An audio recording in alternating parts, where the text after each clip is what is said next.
Goeiemôre. Ons teksgedeelte vanoggend is Psalm 4. Die Psalm opskrif is: U alleen laat my veilig woon.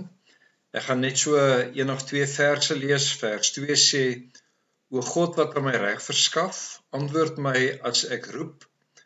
Toe ek in die nood was, het U my bevry, wees my ook nou genadig en hoor my gebed. Dan as mens die Psalm deurlees, hoor mens dat hy ook sê dat dit is God wat wonderwerke in ons lewe doen. Dit is God wat ook ons gebede hoor. En dan in vers 9 sê: Nou sal ek onbesorgd gaan lê en dadelik in die slaap raak, want Here, U alleen laat my veilig woon. Ek wil vanoggend vir jou vra, hoe hanteer jy krisis in jou lewe? Dikwels gebeur dit dat wanneer daar slegte goed met mense gebeur, of mense se omstandighede verander, dat dit vir hulle in 'n geweldige geloofskrisis dompel, dat hulle dan dikwels kom en sê, maar waar is God nou? Is die Here daar? Gee God regtig om vir my? Of dit kan gebeur dat mense vanuit hulle krisisomstandighede hulle self herinner aan die Here en God se beloftes in die woord, en daarin vashou, en dat dit dan ook rigting gee in die manier hoe hulle dan ook leef en optree. As mense gaan kyk na Psalm 4, is daar sommige teoloë wat sê dat Psalm 3 en Psalm 4 moet eintlik saam gelees word, want die agtergrond van hierdie twee psalms gaan dan ook waar Dawid dan wegvlug van sy seun Absalom wat sy pa wil doodmaak, en dat hy dan nou eintlik sy bekommernis voor die Here verwoord. As jy mens gaan kyk ook na vers 8, is daar weer ook mense wat sê, maar eintlik gaan hierdie gedeelte oor misoeste, weens droogtes, en dat dit dalk die agtergrond van hierdie psalm kan wees, maar dit gaan eintlik oor 'n tydperk van krisisse wat die psalmdigter beleef.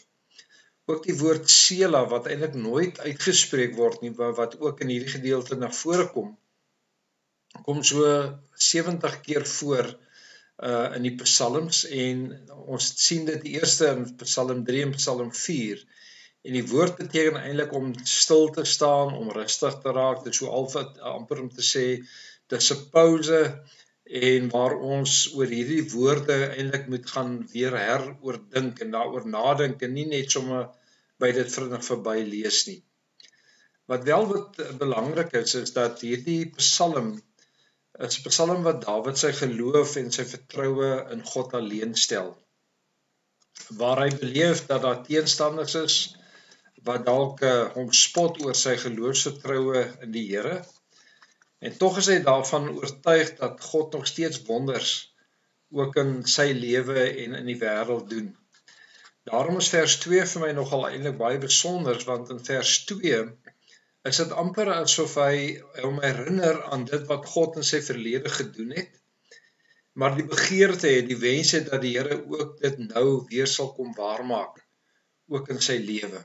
So as dit is dat hy vlug van sy seun Absalom, as dit is dat hy nou deur 'n tydperk gaan van bespotting, van vervolging, dan is dit dat hy hom beroep op die Here om te sê, soos wat God in die verlede getrou was, so sal die Here ook nou ook in sy lewe getrou wees en bly.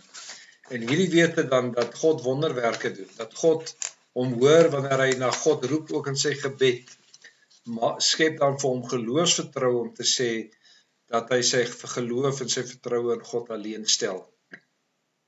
Vers 5 is so half 'n stukkie lewenswysheid wat hier na vore kom, om te sê dat wanneer jy bespot word, wanneer jy voel dat mense jou uitlag oor jou vertroue en jou geloof in God, dat hy sê, maar moenie negatief daarop reageer nie, en moenie toelaat dat hierdie mense jou perspektief op die lewe verloor nie, maar hou vas aan die Here. Daarom sê, as jy ontsteld raak, nie sondig nie, dink in stilte daaroor na, as jy gaan lê, en laat dit daarby. So is amper om te sê, fokus op God se trou, fokus op die beloftes van die Here, en moenie dat ander mense jou fokus laat verloor, en dat jy later nie meer die Here se hand ook in jou lewe raak sien nie.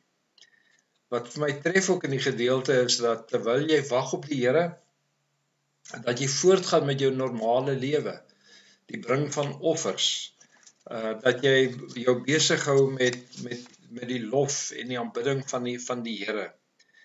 En daarom is dit dat hy dan in vers 9 kan sê dat hy kan gaan slaap, onbesorg gaan slaap in die nag, want hy weet dat dit God is wat vir hom versorg en vir hom help.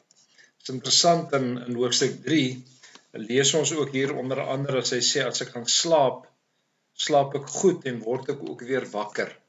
Amper hierdie trou van die Here, hierdie belofte om te sê dat in midde van die vervolging en die swaar en die krisisse waardeur ons gaan, is dat ek die Here daarop vertrou en daarom kan ek onbesorg gaan slaap en word ek môreoggend wakker en ek besef ook die trou en die genade van God ook oor my lewe.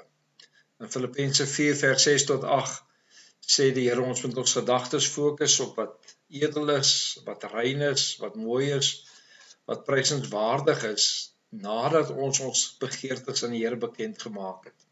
So ek en jy word uitgenooi om vanoggend te sê, hierdie Psalm fokus ons op God. Hierdie Psalm help ons om te sê dat in spite van dit wat jou lewe bedreig, moet jy besluit hoe jy daarop gaan reageer. Gaan dit oor met geloofsvertroue om te weet dat God in beheer is, of word jy oorweldig en laat jy toe dat ander jou fokus wegvat van God? Kom ons bid saam. Here, ons wil kom bid dat U vir ons sal help om U te vertrou en help vir ons, Here, om altyd U hand in ons lewe raak te sien. Amen.